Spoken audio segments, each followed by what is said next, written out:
여러분 안녕하십니까? 오늘은 대한민국의 안보가 얼마나 허술해졌는지, 그리고 이재명 정부가 과연 국민의 생명과 안전을 지킬 의지가 있는 것인지 철저히 짚어보겠습니다.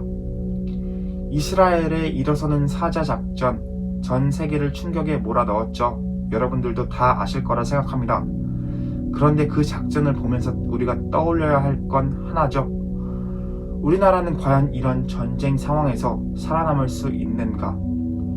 이 와중에 이재명 대통령 6.25 전쟁 75주년 기념식에 불참하고 북한 그리고 남침이라는 단어조차 뺀 페이스북 글 한 장으로 넘어갔습니다. 과연 이재명 정권은 어디에 서 있는가? 오늘 그 민낯을 낱낱이 드러내 보겠습니다.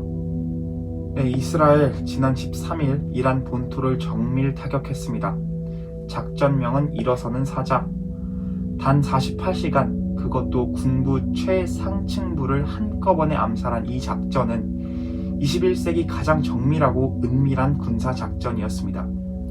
혁명수비대 총사령관, 방공사령관, 항공우주사령관, 정규군 참모총장, 그리고 이란 군부의 모든 실세들이 동시에 드론과 암살 부대에 제거됐습니다. 이스라엘군은 단순히 폭격만 한 게 아닙니다. 이란 내부 간첩 네트워크를 가동해 실시간 좌표를 넘기게 하고 방공망을 무력화시키며 핵과 미사일 기지도 정밀 타격했습니다. CNN은 이렇게 평가했습니다. 이스라엘이 이란을 놀이터처럼 드나든다.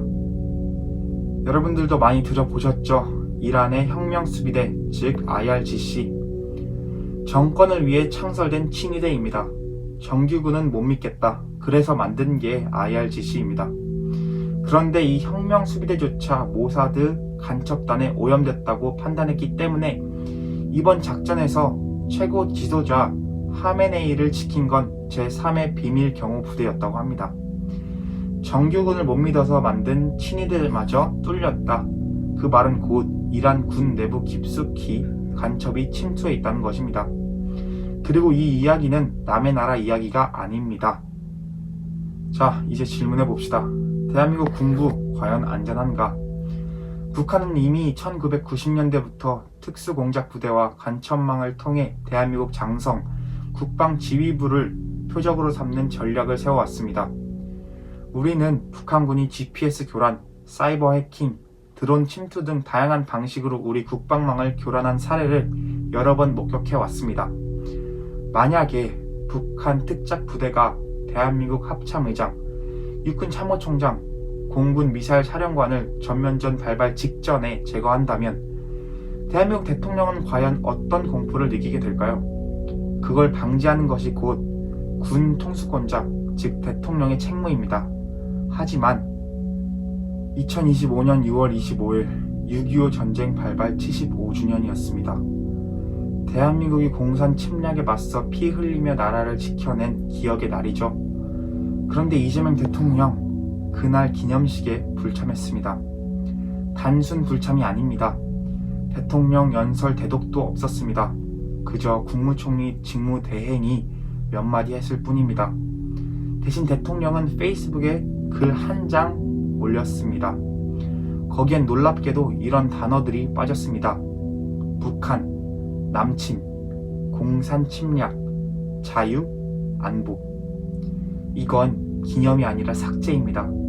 과거를 지우고 역사를 왜곡하고 이념의 균형을 무너뜨리는 의도적인 선택입니다. 네, 페이스북 글에 이재명 대통령 이런 글을 남겼습니다. 군사력에만 의존해 나라를 지키는 시대는 끝났다. 싸우지 않고 이기는 것이 더 중요하다. 이 말 표면적으로 들으면 맞는 말처럼 보이죠. 하지만 싸우지 않고 이기기 위해선 무력으로 싸울 준비가 돼 있어야 합니다. 이스라엘은 철저하게 싸울 준비를 했기에 전쟁을 피할 수 있었고 공격받아도 승리할 수 있었습니다. 반면 우리는 어떨까요? 북한이 수십 차례 미사일을 쏘고 도발을 해도 언론에 밝힐 수 없는 전략이 있다면서 넘어가고 있습니다. 하지만 6.25 기념식조차 불참하는 대통령을 보면서 누가 진지하게 이 말을 믿겠습니까? 네, 이스라엘이 보여준 교훈, 우리는 무엇을 해야 할까요? 이스라엘이 보여준 건 단순한 군사력이 아니죠. 국가 생존을 위한 의지와 각오입니다. 그리고 그 핵심엔 정보력, 사전 준비, 무자비한 응징력이 있었습니다. 우리 군과 정보 당국도 마찬가지여야 합니다. 일어서는 사자 같은 작전을 상정하고 내부 간첩, 색출, 전략 시뮬레이션, 군 통수 체계를 강건하게 유지해야 합니다. 하지만 지금 대한민국은 어떨까요?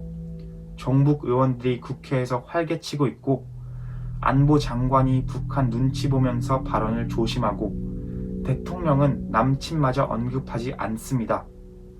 이런 나라가 북한을 억제할 수 있을까요? 여러분, 정권이 국민을 지키지 못하면 국민이 정권을 감시해야 합니다. 우리가 깨어 있어야 한다는 말이죠. 이스라엘처럼 우리가 생존하려면 다음이 필요합니다. 간첩에 대한 무관용 원칙, 대공수사를 되살려야 합니다.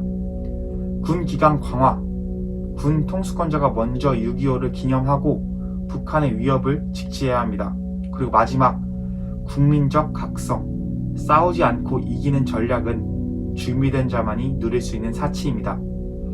지금처럼 역사를 부정하고 안보를 망각한 정권이 계속한다면 우리는 싸우지도 못하고 무너질 것입니다. 6.25를 모르는 자, 대한민국을 지킬 자격이 없습니다. 싸우지 않고 이긴다는 말, 아름답지만 매우 위험한 말입니다. 준비 없는 평화는 굴종일 뿐입니다. 이재명 대통령은 말로만 안보를 외치지 말고 행동으로 보여야 합니다. 광주 행사보다 서울의 기념식이 더 중요합니다. 6.25 기념식 말이죠. 북한이 아니라 페이스북이 대한민국의 안보를 책임지게 둘 수는 없습니다. 시청해주셔서 감사합니다. 구독, 좋아요, 알림 설정 부탁드리겠습니다. 우리가 깨어있어야 나라가 무너지지 않습니다. 다음 영상에서 뵙겠습니다. 감사합니다.